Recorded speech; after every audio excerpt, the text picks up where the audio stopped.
Right now, I sit at this table, listening to my dead husband's voice name our sons as the danger, while those same sons plan to walk into this room and take my rights. The first time I heard my boys' voices on that recording, my fingers went cold against this table. I'm Mabel.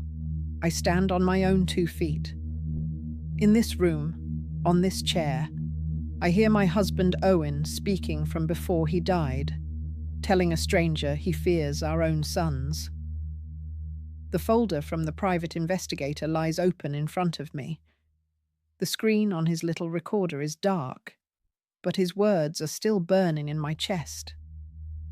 My sons think I am confused, lonely, easy to move like furniture. They think this meeting today is about putting me in a safe place. They don't know I have already seen bank papers, medical notes, and messages that show what they tried to do to their father and what they are trying to do to me. The text message came 3 weeks ago as they lowered Owen's coffin into the ground. I'm alive. That isn't me. That was all it said. My knees almost gave out beside the grave. I didn't answer at first. I thought my mind was breaking from sorrow. But then another message arrived. Don't trust the boys. Ask questions. The number was unknown. My sons stood a few steps away, dry-eyed, rushing the pastor, checking their watches. Our oldest, Caleb, held his wife Vanessa's hand and whispered about paperwork and insurance. The younger one, Ryan, kept stepping away to take calls. I looked from the text to their faces and felt something inside me crack. Grief and doubt sat down together in my heart that day and have not moved since. Before all this, our life was plain and steady. Owen and I started with almost nothing. He fixed small engines. I cleaned offices and sewed hems at night. We raised 2 boys who always wanted more than we had. As children, they were sweet, loud, hungry. As teenagers, they were restless, embarrassed by our second-hand clothes and old car. Still, we shared birthdays around this table, homework spread out under my hands, tools still in grease on Owen's side. When they left for the city and big jobs, we clapped and cried in this room at the same time. I told myself distance was normal. I repeated, "They're busy. They'll come when they can." I did not see how rare their calls became, how every visit started to circle around one topic: what we owned and what would happen to it when the time comes. The first open talk about moving us on also happened at this table. Caleb arrived in a sharp suit, Vanessa in perfume strong enough to fill this room. Ryan came in late, tapping on his phone. "Mum," Caleb said, placing glossy brochures on this table. "You and Dad should be somewhere safer, with staff, with doctors right there. A good care home, not this old place." Vanessa smiled like she was doing me a kindness. Ryan added, "You could sell the house, free up some money. We could manage it for you, grow it." Owen rested his hand over mine under the table. His voice stayed soft but firm. "We built our life here. We're not ready to give our keys to anyone." They said we were being emotional, stuck in the past. I told myself it was concern. But that night, Owen whispered in this room, "Mabel, something's not right. They talk more about money than about us." The accident came on a Tuesday. I was at this table stirring sugar into Owen's coffee when my neighbor banged on the door, pale and shaking. "They took him to the hospital," she said. "Your sons called the ambulance. They said there was some kind of accident at the shed." At the hospital, they told me there had been an explosion with his tools. Caleb and Ryan stood near the doctor, answering questions for me, finishing my sentences. My husband lay still, full of tubes, the machines beeping a strange rhythm that did not sound like him. When I reached for his hand, his fingers squeezed mine for a breath of a second, then went slack. "Reflex," the nurse said. My boys pulled me back into the hallway. "Mum, you have to think practical," Caleb muttered. "We checked his life insurance. It will cover expenses if the worst happens." I tasted metal in my mouth. My husband was still warm, and they were already counting. Owen died 3 days later, just before dawn. I watched the line on the monitor flatten and felt as if someone had erased half my life with one stroke. At home, this chair held me up while I cried into my hands. The funeral was small, quieter than he deserved. My sons handled everything: the cheapest casket, the shortest service, just the essentials. As dirt touched the wood, my phone buzzed again. "Ask for the medical report," the strange number wrote. "It wasn't an explosion." My heart pounded. I put the phone back in my bag. I did not dare look at it again until I was alone in this room. The voice in those messages felt both wrong and right at the same time, as if someone was reaching through a fog to point at something I refused to see. 2 days later, the same number texted, "Check the bank. Look at the signatures." I sat at this table with Owen's old metal box open beside me. Our account book, some receipts, the house deed, insurance papers. Everything he cared about lived in that box. I thought I knew it all by heart. But there were new forms I had never seen. Larger withdrawals from our savings. His name scrawled in shaky letters that did not look like his usual hand. My stomach turned. At the bank, the manager pulled up our history with a sad smile. "I'm so sorry about Owen," she said. "He came in with your son, you know. Said he needed cash for repairs." I asked which son. She frowned, thinking back. "The older one, I think. The one in a suit. He talked more than your husband did." I walked home slowly, the world blurring around me, and laid those papers on this table like pieces of a puzzle I did not want to finish. The next text from that unknown number was longer. "The story of the explosion is false. Ask the hospital for the full report. Your sons told them to keep it from you." I felt foolish, but I went. Sitting in a small office, I asked the young doctor for the complete file. He hesitated. "Your sons said you were overwhelmed," he began. I answered, "Show me anyway."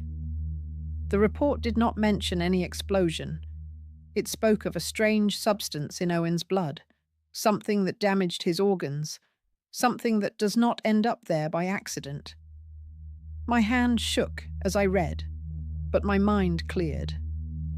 Back in this room, I spread the hospital copy next to the bank statements. Lies on lies.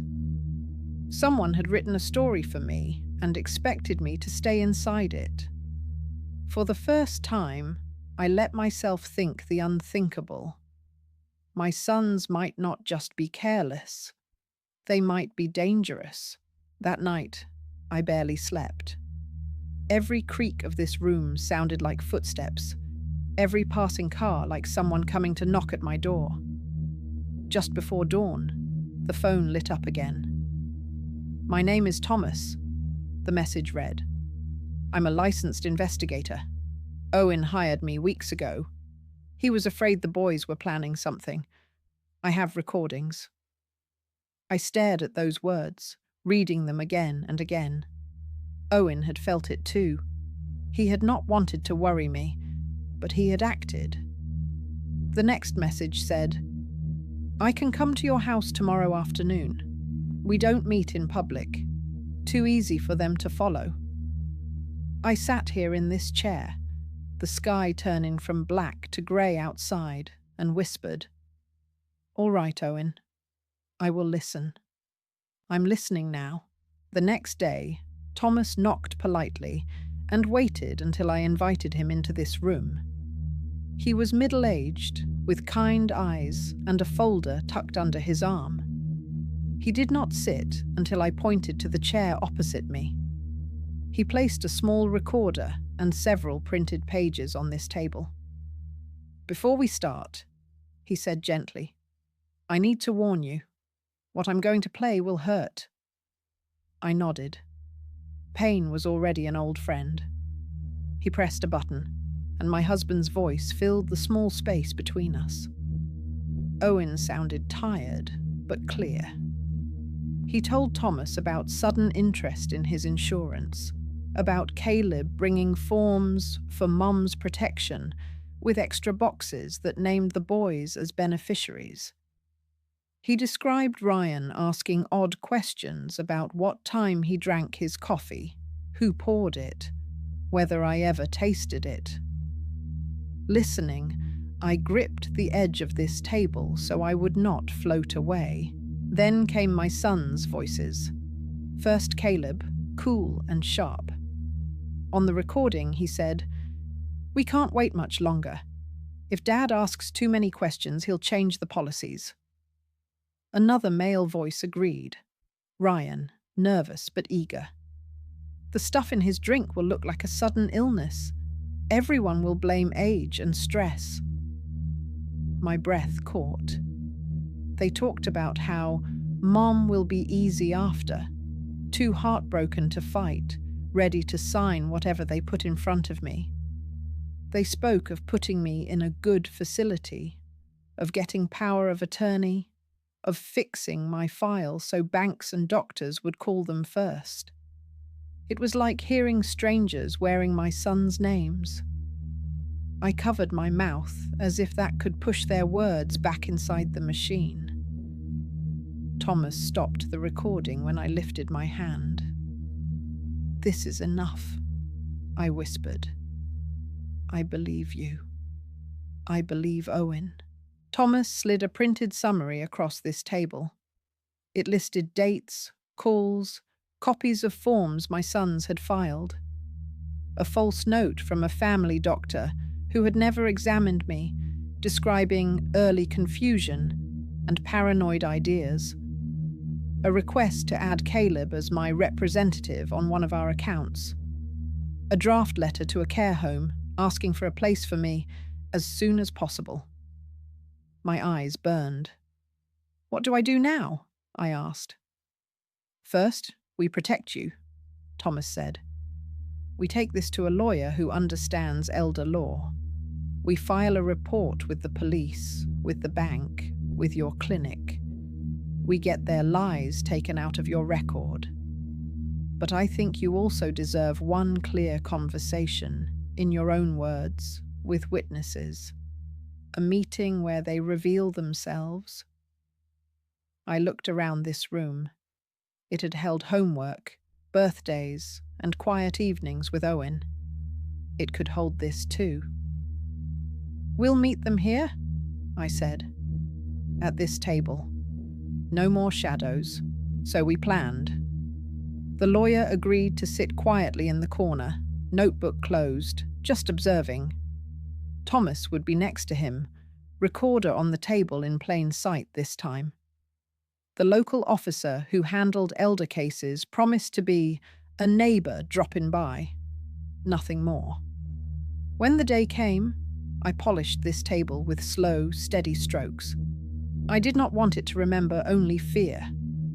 At 3 o'clock, both sons walked in without knocking. Vanessa followed, carrying a box of pastries and a bright smile. "Mum, we're worried about you," she said, already opening the box, already offering food and coffee. I thanked her and kept my hands folded.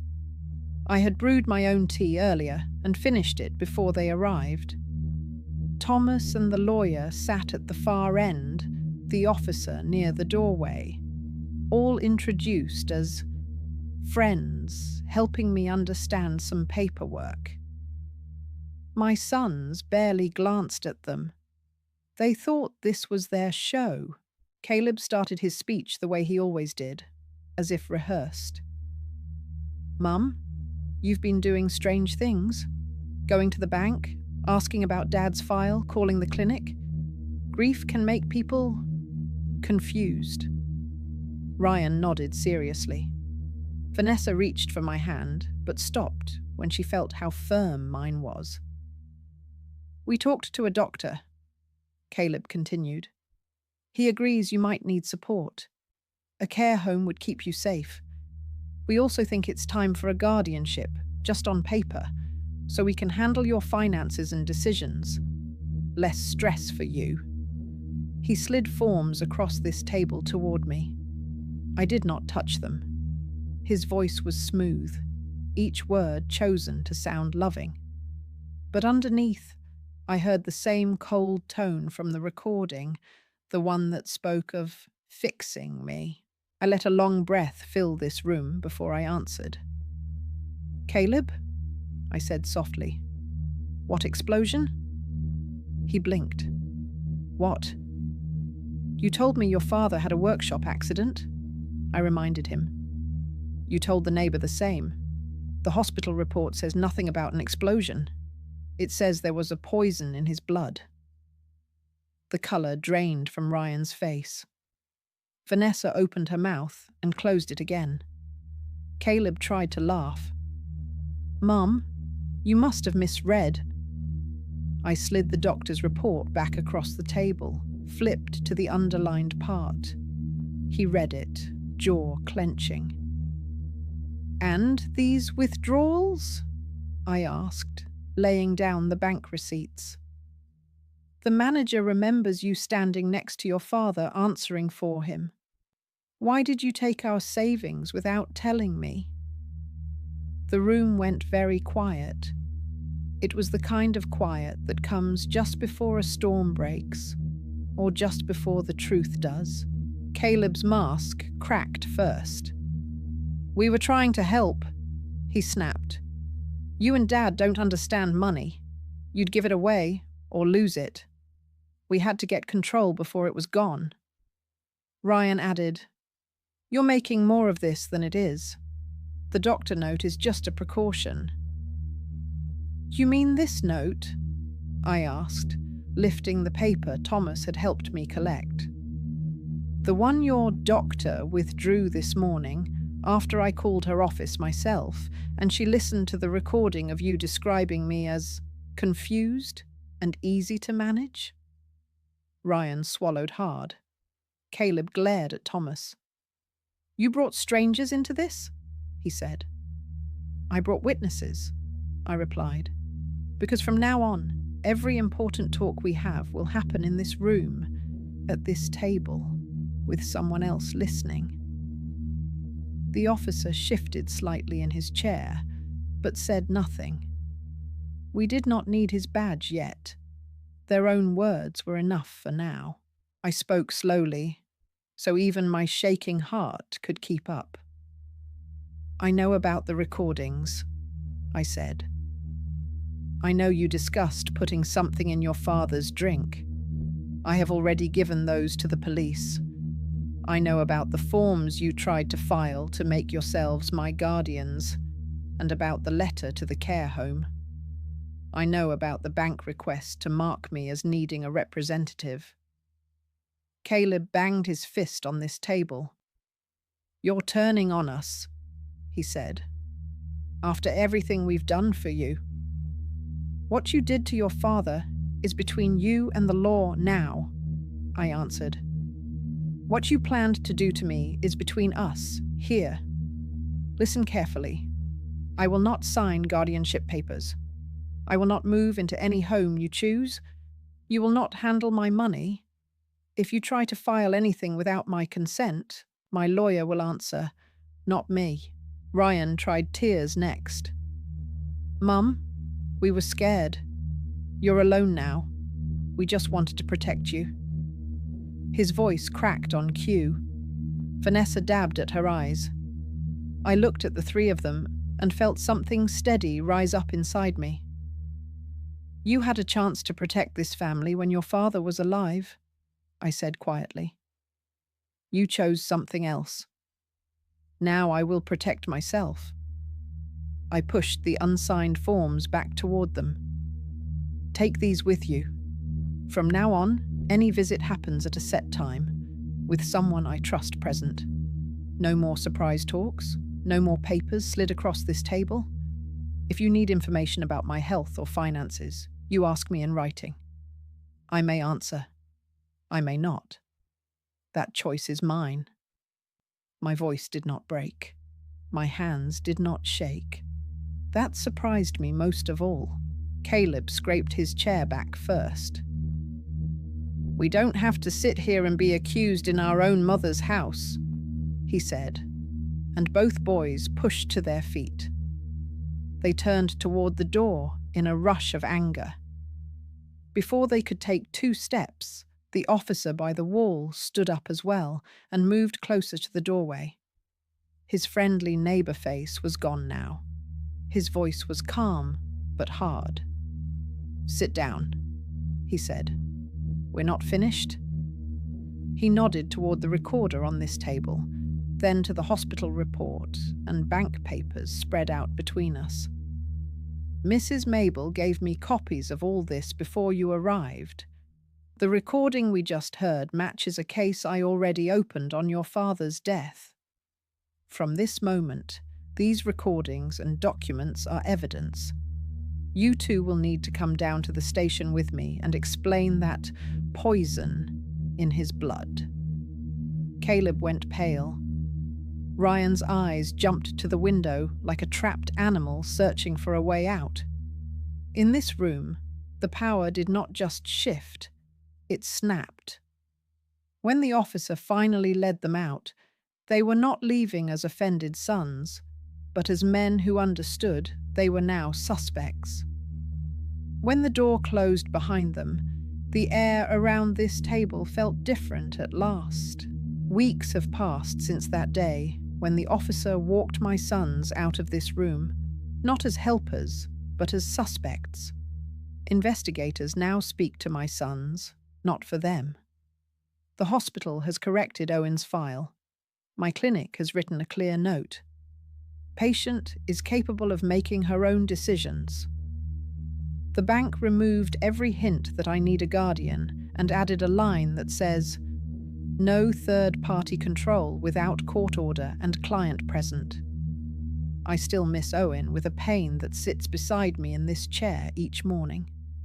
But grief is no longer the same as helplessness.